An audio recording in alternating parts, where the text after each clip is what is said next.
Okay, everyone, we're going to go ahead and get started. So, good evening. Thanks for joining me for tonight's webinar, Busting Up Sugar Myths, the latest on diabetes and insulin resistance. My name is Anna Bell. I'm a clinical health consultant and registered dietitian at True Health Diagnostics. Tonight, we're going to discuss the latest on diabetes and insulin resistance. And then at the end, we should have a little bit of time for a few additional questions as well.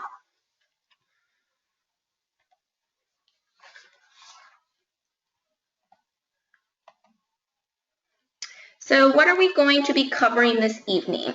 We're going to take a look at sugar lingo, carbohydrate foods, insulin resistance and diabetes, meal timing, portion sizes, and then we'll kind of bring it all together by summarizing what we discussed with some take-home points.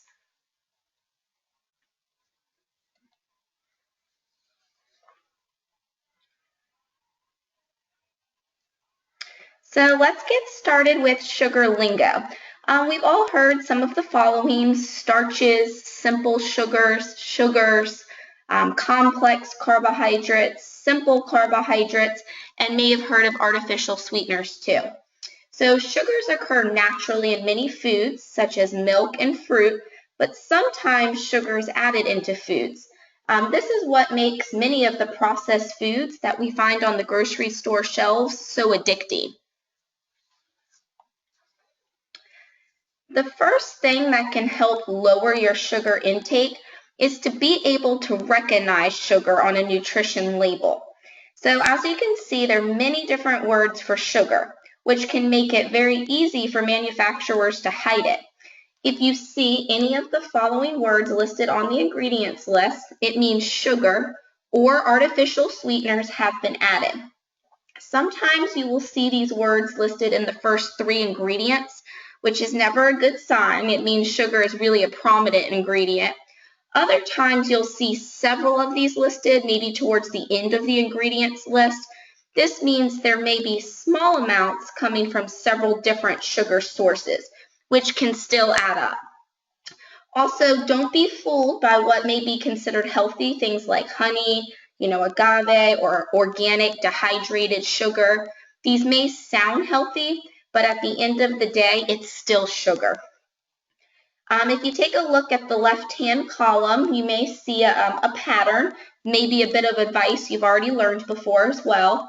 Anything that's ending in ose, so that OSE, such as dextrose, fructose, glucose, sucrose, these are going to be your sugar sources.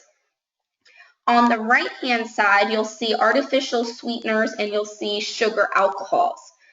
Artificial sweeteners are man-made chemicals. They cannot be found in nature and they have no nutrients for your body. You'll really hear varying opinions regarding artificial sweeteners. Personally, I recommend greatly reducing these or avoiding them altogether.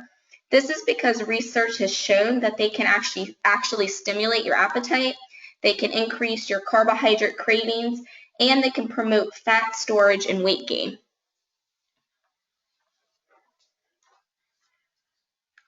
There's also some research with artificial sweeteners that they can stimulate the release of a hormone called insulin, which we're going to talk about a little bit further on. You'll also see on that right-hand column sugar alcohols, which you will, you'll see that, on that right-hand column over there, and those are the ones that end in OL. So the ones that we have listed on here are erythritol, mannitol, sorbitol, and then xylitol down at the bottom. These are a type of carbohydrate.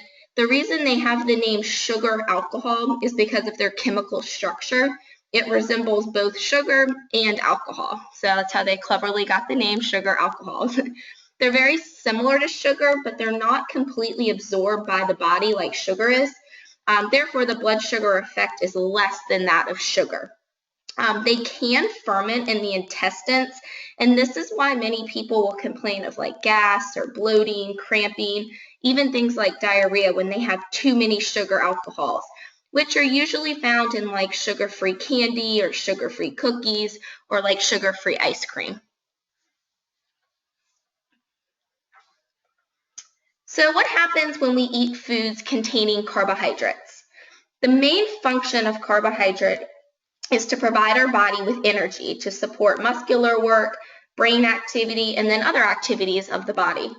Digestion will begin in the mouth.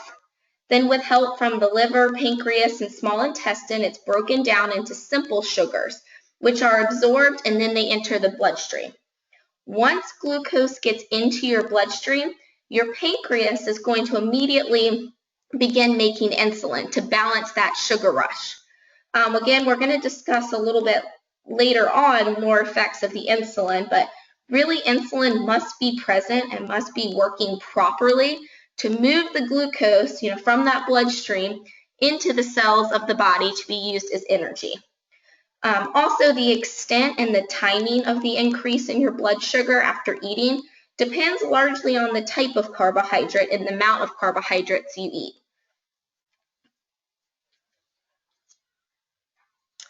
So now we're going to take a look at some of the carbohydrate foods. So if you take a look at this list here, you can tell that carbohydrates are a large food group. We have fruit, fresh or dry, fruit juices, milk and dairy products, pasta, bread, rice, pastries, cookies, pies and cakes, most desserts, beans and legumes are going to include things like the lentils or peas, peanuts, soybeans, those types of things. Starchy vegetables like your peas, your potatoes, and corn. You may find a few of these surprising, like fruit or milk, although they do contain natural sugars such as the fructose and that lactose. They are still sugars, and at the end of the day, they can still add up.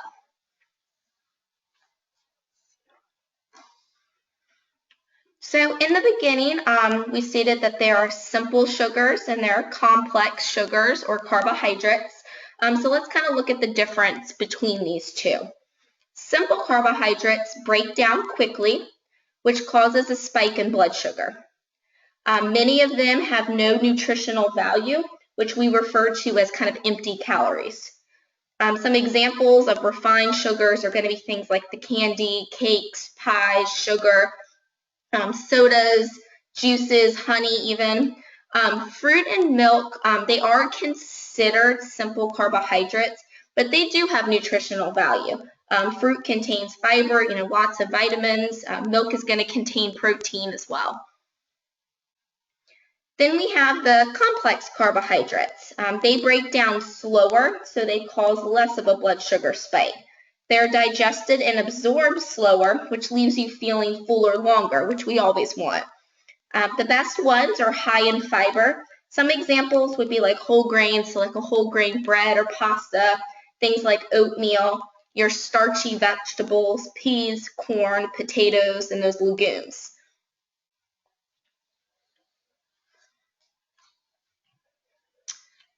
So now that we kind of know a little bit about those carbohydrate-containing foods, I want to look at label reading. So if you're currently reading food labels, that's wonderful. If you're not currently reading food labels, this is something I'm definitely going to encourage. This is one of the most important things you can do when trying to reduce your sugar intake. First, you want to look at the total carbohydrate amount, not just the sugar. Sugar is included in that total carbohydrate number. I want you to be cautious of sugar-free labeling. This often means the item is going to contain those artificial sweeteners or those sugar alcohols mentioned earlier. No sugar added on a label doesn't necessarily mean no carbohydrates. That's another one to be very cautious with. The first thing you're going to see on a food label that you want to pay attention to is the serving size. The serving size is going to tell you the portion for which the food label is calculated for. So make sure to ask yourself, how many servings am I eating? If you eat 2 servings, you'll need to multiply everything on that label, such as the calories, the fat, those carbs, by 2. Total carbohydrates refers to that combined amount of all 3 types of carbohydrates. So starch, sugar, and fiber.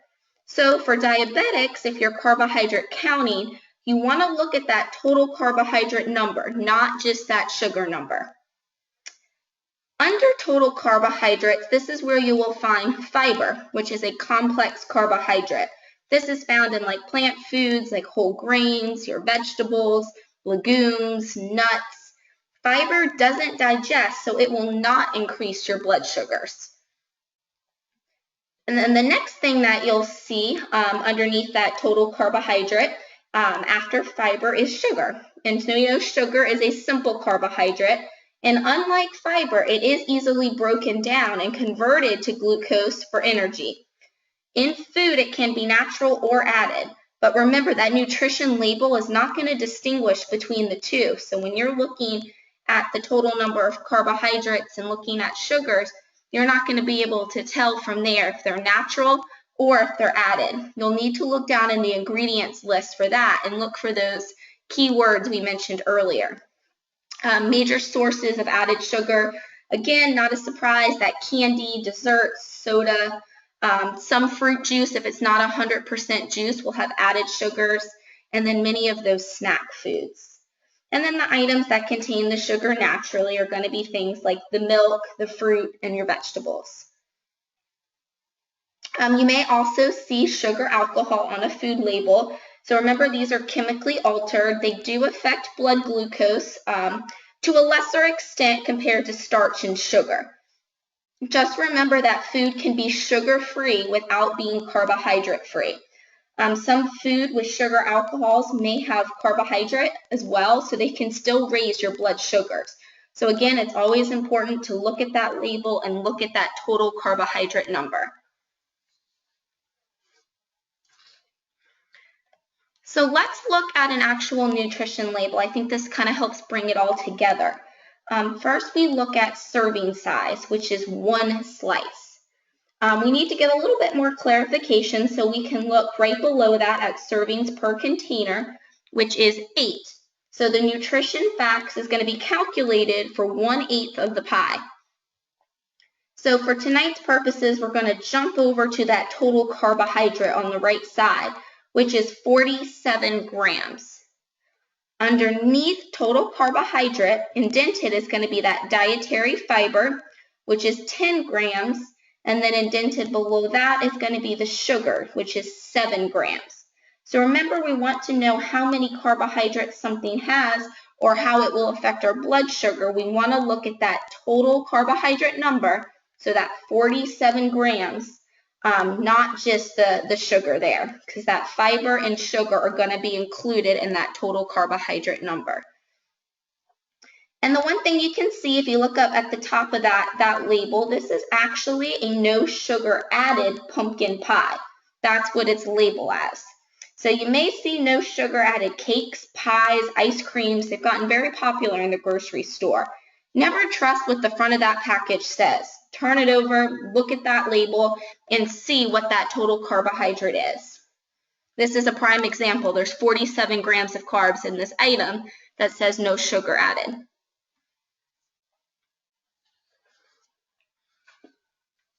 So we do have benefits to carbohydrates.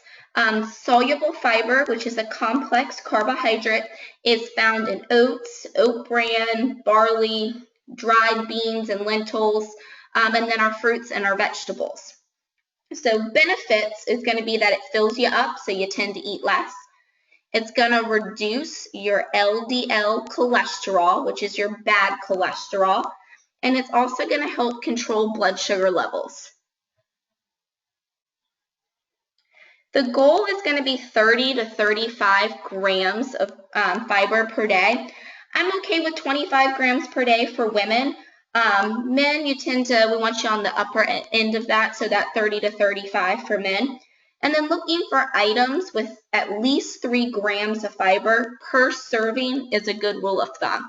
And that can help at least with reaching that recommendation of the fiber per day.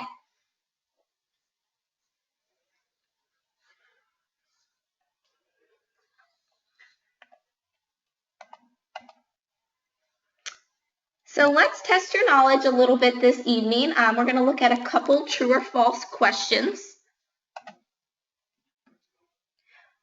wheat bread or multigrain bread is good for me. So is this true or false? Wheat bread or multigrain bread is good for me. Give you a second to kind of think about that.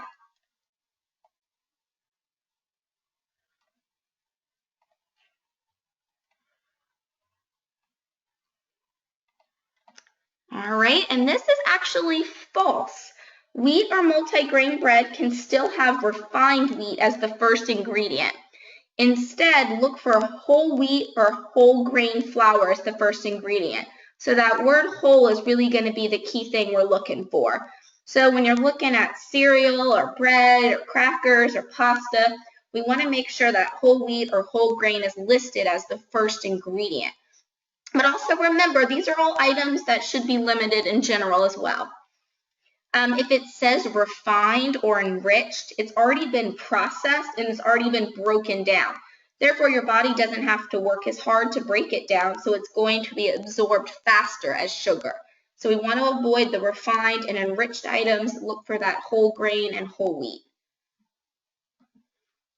And we have another question, another true or false question. I can eat all the fruit I want since it has natural sugar. So true or false, you can eat all the fruit you want because it has natural sugar.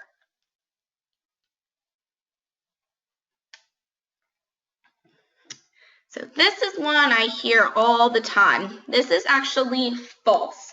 Can be a tricky one because fruit does have nutrients that we want, but fruit still contains carbohydrates. Overconsumption of carbohydrates, even if they're from fruit, can cause that increase in blood glucose levels, which means the pancreas has to work overtime to restore blood glucose levels to normal levels. A good example is a 16-ounce fruit smoothie can contain as much as 45 to 60 grams of carbohydrates. That's a lot in just 2 cups. And you'll realize once we go through the recommendations of how much we want per day, how much that really is.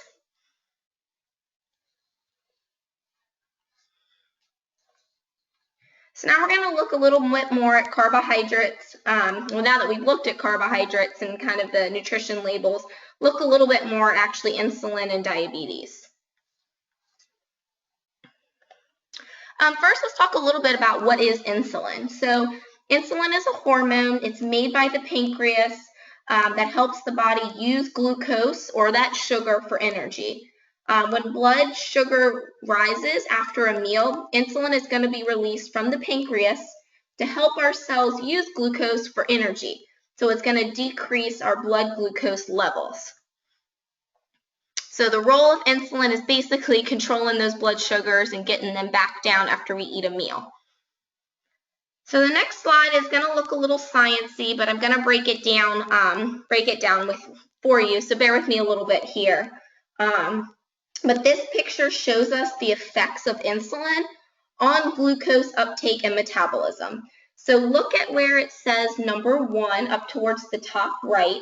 Insulin is going to bind to its insulin receptor, which will start many protein activation cascades.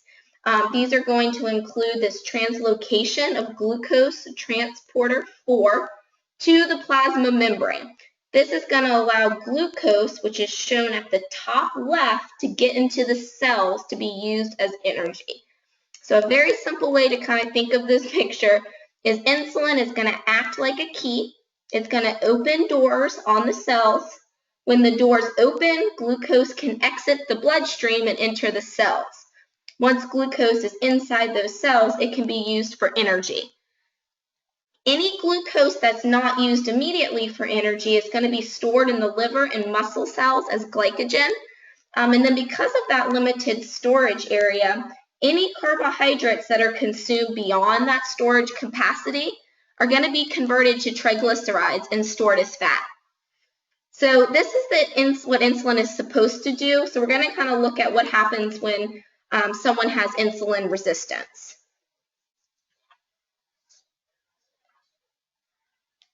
So when we're insulin resistant, our body is producing insulin, but the fat, muscle, and liver cells cannot use it as needed, and the blood glucose levels will then rise and go up.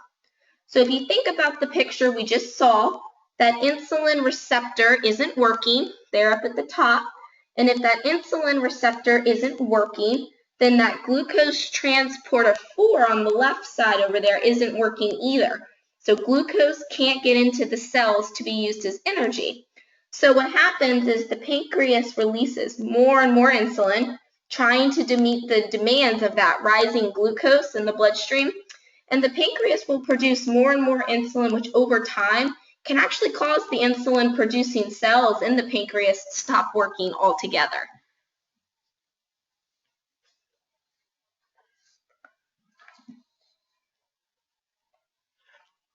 We're going to take a look at another picture here. So as the pancreas is continuing to secrete that insulin, it actually simultaneously reduces its production of another hormone that's called glucagon. So glucagon allows our stored body fat to be released into the bloodstream to be burned by your muscles as energy. And when the pancreas has to elevate its production of insulin, so when it has to keep producing lots of insulin, while also reducing its supply of glucagon, you're basically locking in your excess body fat. This is why too much simple sugar intake really dramatically hinders that process of reducing stored body fat. So you can see by this graph that we want a low level of insulin to promote fat breakdown versus high levels of insulin which promote fat storage.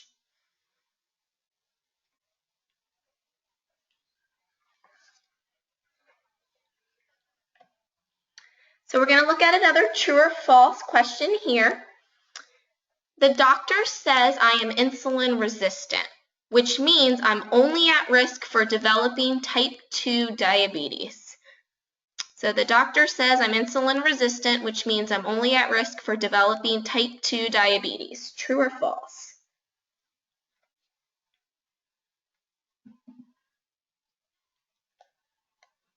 So this one is false. Lifetime risk for conversion from being pre-diabetic to type 2 diabetes is about 30 to 50%. But pre-diabetes alone also increases risk for things like cardiovascular disease and metabolic complications. So that insulin resistance, that question was false there. Going to take a look at another true or false. So artificial sweeteners can raise insulin levels. Artificial sweeteners can raise insulin levels. So this one is true. The recent research, as mentioned earlier, shows that artificial sweeteners may not be having a direct impact on your glucose, but they do affect your insulin response. So things like Diet Cokes and sugar-free cookies can affect that insulin response. The reason is sweeteners react with the receptors on your tongue. That makes people think they're consuming something sweet. So even though they contain no calories, it still thinks you're consuming something sweet. So that gastrointestinal tract and the pancreas are capable of detecting these sweet foods and drinks, and they respond to this by releasing hormones such as insulin. In this study we're referring to, insulin levels actually rose 20% higher than glucose when sucralose, which is Splenda, was used. So Splenda caused a 20% higher insulin response than glucose did. When people constantly secrete these high levels of insulin, it can eventually lead to type 2 diabetes.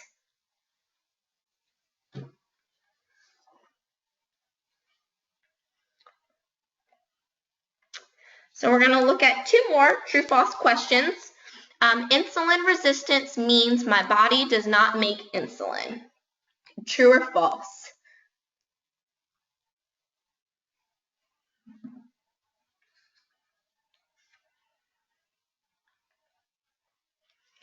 This is false. In the insulin-resistant state, the beta cells, which are in the pancreas, are able to produce insulin. However, insulin resistance makes it more difficult for insulin to carry sugar from the blood to the cells for energy. So your body is still making insulin when you're insulin resistant, You're just not using it correctly or efficiently at this point.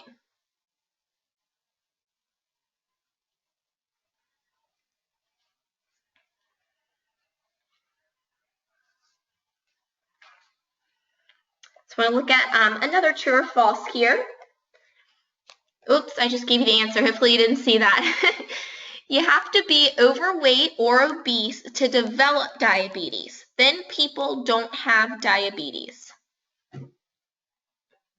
So you have to be overweight or obese to develop diabetes. Thin people don't have diabetes.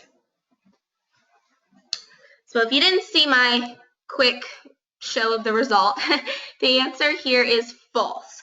A BMI, or a body mass index, classified as overweight or obese, does increase the risk for developing diabetes, but 15 to 20% of people that are actually diagnosed with diabetes or metabolic abnormalities are actually lean or thin.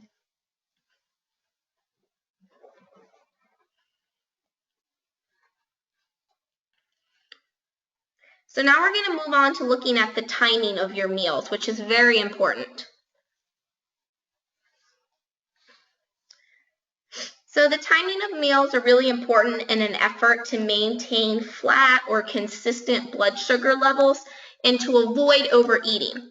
You really want to work towards eating within 1 hour of waking. So for example, if you wake up at 7 a.m., really trying to get something in by 8 o'clock that morning. And then you want to eat about every 3 to 4 hours after. So that could be like breakfast, lunch, dinner, and possibly a snack or two in between.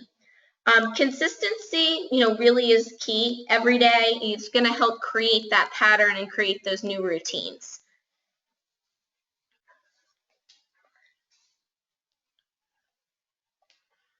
So while we're discussing timing of meals, we're going to go ahead and take a look at, how many grams of carbohydrates we're supposed to have at a meal.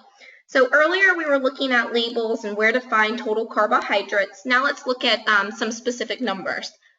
For women, we typically recommend 30 to 45 grams of carbohydrates per meal, or 2 to 3 choices or exchanges. For men, 45 to 60 grams of carbohydrates per meal, or 3 to 4 choices per exchanges. You want to keep a balance of starch carbs and non-starch carb foods at each meal. You want to include things like protein, non-starchy vegetables, and fats along with your carbohydrates to help create a balanced meal. You also want to evenly distribute your food and carbs throughout the day. So by eating that every 3 to 4 hours, this will help evenly distribute your carbohydrates so you're not getting them all at one meal. Also, I do want to note that you don't have to hit the 45 or 60 gram carbohydrates per meal, but you definitely don't want to exceed those numbers. Also, it's a use them or lose them rule. They don't carry over to the next meal. So, for example, if you have 30 grams of carbohydrates for breakfast, you can't carry over that extra 15 or 30 to lunch.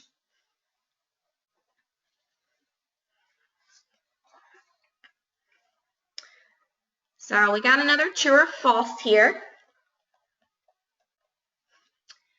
Skipping meals will keep my blood sugars low. Skipping meals will keep my blood sugars low. True or false? I keep hitting it. Sorry. Hopefully you didn't see that one. That was quick.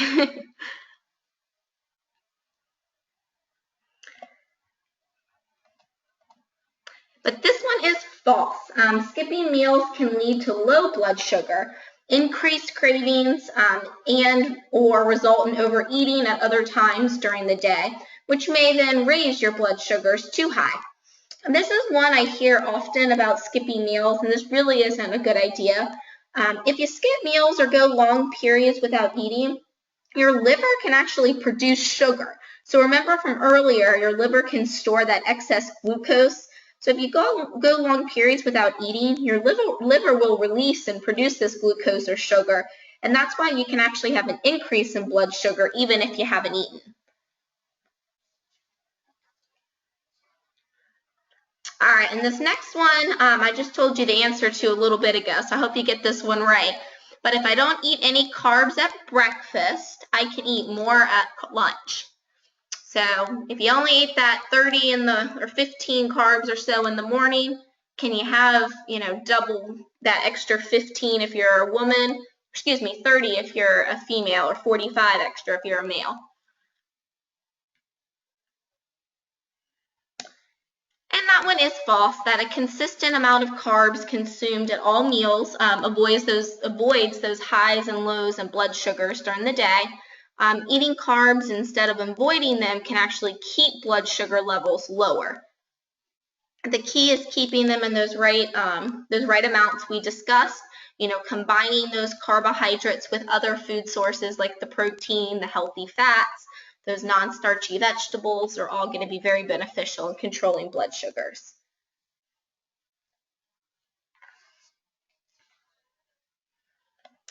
So let's take a look at portions.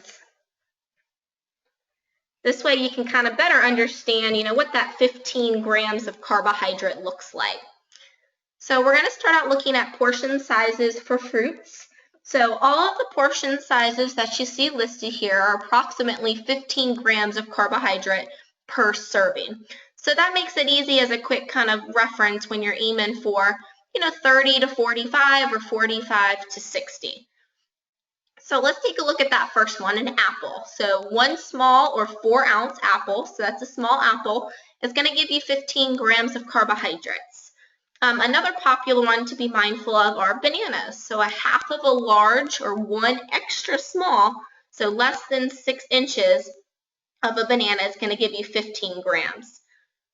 You're going to see that 17 grapes, a half of a mango, 12 cherries are all going to give you about 15 grams of carbohydrates. You'll also see with your berries, which are great sources of antioxidants and fiber, that the portion sizes with those are a little bit more that you can have.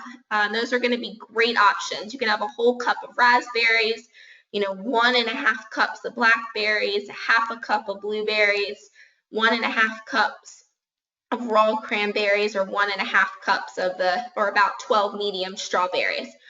And each of those servings are about 15 grams of carbohydrates. So that's why we always talk about fruit can add up very quickly with the sugar amounts. Let's take a look at starches. So all of these are going to be approximately 15 grams of carbohydrate per serving as well. This page is where you're going to find the cereal, the breads, starchy vegetables, and then we're going to look at a few more on an additional slide next. So remember, for cereal, you're going to want to look for whole grain or whole wheat as that first ingredient.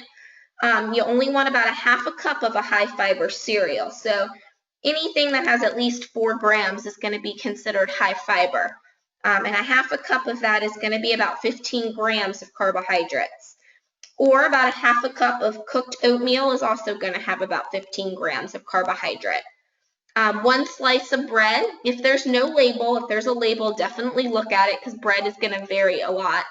1/2 of a whole wheat English muffin is also going to provide about 15 grams of carbohydrate, or 1 serving. And then if you take a look at the right-hand column where those starchy vegetables are, you'll see 1/2 cup of beans, 1/2 cup of corn, 1 small sweet potato, are all about 15 grams of carbohydrate, or 1 serving.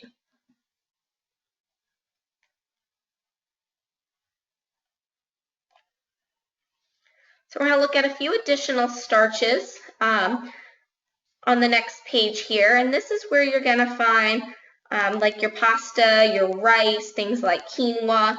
So about 1/3 of a cup of whole wheat pasta cooked, 1/3 of a cup of brown rice, 1/3 of a cup of quinoa are all going to give you 15 grams of carbohydrates. If you were to pull out a measuring cup right now and look at 1/3 of a cup, if you haven't done that in a while, it's really not a whole lot, but that's what 15 grams of carbohydrates is going to come out to. So remember, you can have 30 to 45 if you're a female, and you can go ahead and have the 45 to 60 if you're a male. So if you want a whole cup of brown rice at a meal, that's going to give you 45 grams of carbohydrate, which is your max amount, again, for women. And if you're a man, you can go ahead and have an extra 1/3 of a cup. But remember, you really want to balance out those carbs with lean proteins, so things like fish or chicken, your healthy fats, and your non-starchy vegetables like broccoli, asparagus, leafy greens, to create that balance with those carbohydrates. You'll also see at the bottom of that page 3 cups of air pop popcorn. It's going to be about 15 grams of carbs. And then if you look at the right-hand column, that's where the dairy group is going to fall. So your things like your milk and your yogurt, approximately 1 cup of non-fat or skim milk, or 1%, or actually your 2% in whole as well, are going to have about that 12 grams of carbohydrates. So not 15 for this one, but you can round up just to make it easier.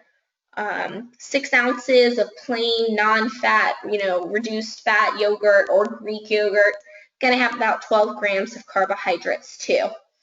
Milk alternatives have gotten very popular, so things like coconut milk, almond milk, rice milk. Most of these are going to have less than 2 grams of carbohydrates for a whole cup, which is great. You just want to make sure it always says unsweetened. You want to avoid, the vanilla, the chocolate. Even the original is going to have some sugar in it too. So look for unsweetened if you're going to do coconut, almond, or rice milk. They are low in carbohydrates.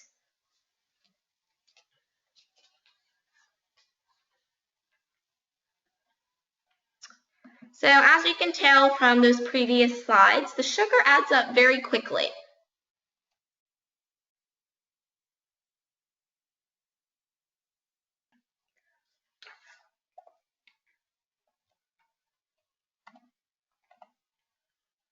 All right, so I'm not going to hit it this time. We're going to look at one last true or false here. Juice is good for you and you can drink unlimited quantities. Juice is good for you and you can drink unlimited quantities. True or false?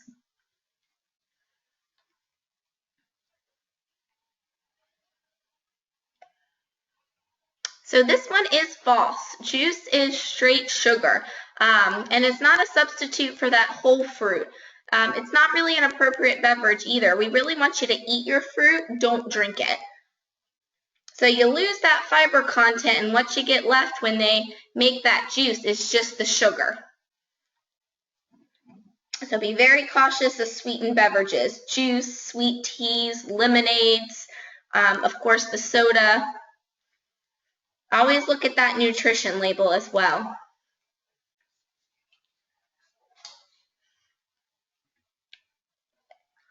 So now we're going to put it all together, kind of summarize a little bit what we've talked about. So carbohydrates are contained in many different foods. We have learned that you can find them in fruits, you can find them in milk, things like yogurt, pasta, bread, rice, crackers, pastries, cookies, pies, cakes, beans, legumes, starchy vegetables like potatoes, corn, peas.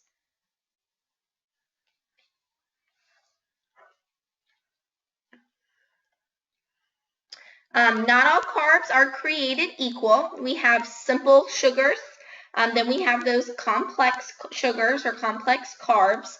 Just a reminder, simple sugars are processed grains and sugars, and they're really those empty calories usually, like your candies, your cookies, your cakes.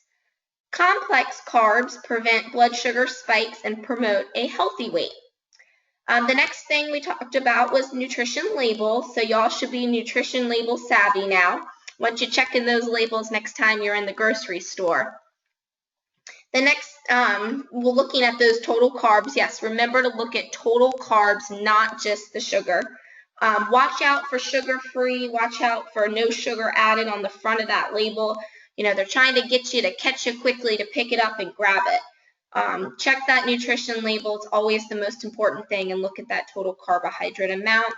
And really strive, it says 30 to 35, but 25 to 35 grams of fiber per day.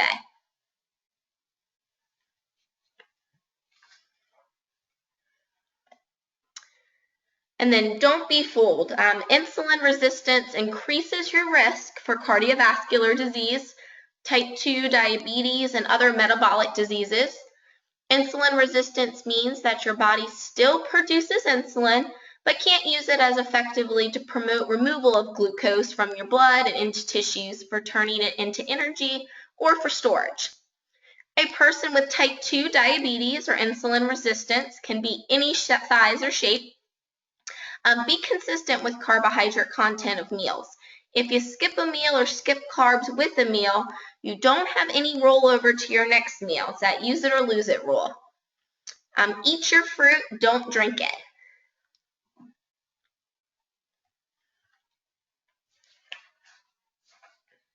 And the best way really to go about reducing your carbohydrate intake is to create what we call SMART goals. It's specific, measurable, attainable, reasonable, and timely goals.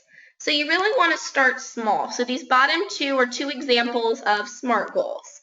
So an example, I will eat 1 cup of Cheerios topped with half a cup of blueberries and 2 tablespoons of walnuts for breakfast this week. This is a carbohydrate-controlled breakfast and a good, SMART goal. Another one is I will limit myself to 1 sweet drink per week. If you're currently drinking, 1 sweet beverage per day, this is going to greatly reduce your sugar intake. So maybe after this presentation, try setting 1 or 2 SMART goals. Remember, specific, measurable, attainable, reasonable, and a timely amount of time.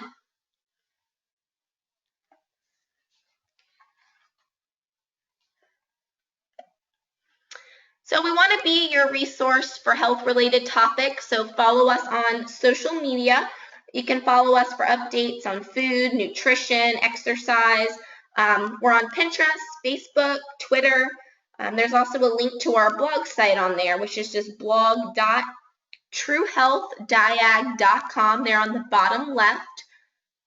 And those are routinely updated. So those are great ways to follow us and kind of see some new information that we're releasing.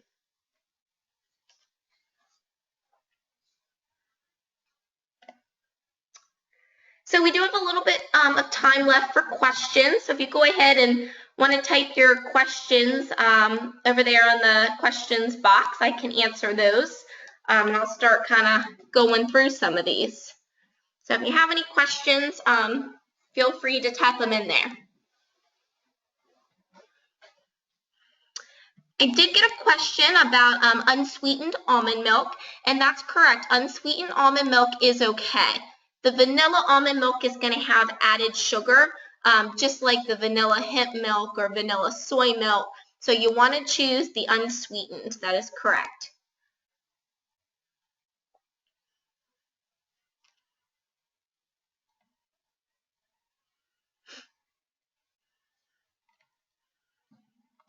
I did get another question about added sugars. The current recommendation is only about 36 grams or 9 teaspoons per day of added sugar for men, or about 24 grams or 6 teaspoons per day for women. So that's what the American Heart Association advises. So no more than 9 teaspoons of added sugar for men, no more than 6 teaspoons of added sugar per day for women. And just to give you kind of an idea, most Americans are consuming around 88 grams or 22 teaspoons per day of added sugars. And if you think about those sodas as well, or things like the juice, 100% grape juice, which again a lot of times we think is a healthy source of a beverage, about 2 cups of 100% grape juice is going to give you 19 teaspoons of sugar, which is 78 grams right there, which is a lot of sugar. Got a question about the blog again. I'll go back to that slide so you can see it. Oop, there you go. It's blog.truehealthdiag.com. And our clinical health consultants are constantly posting, there's nutrition information, exercise information. It was a really great resource.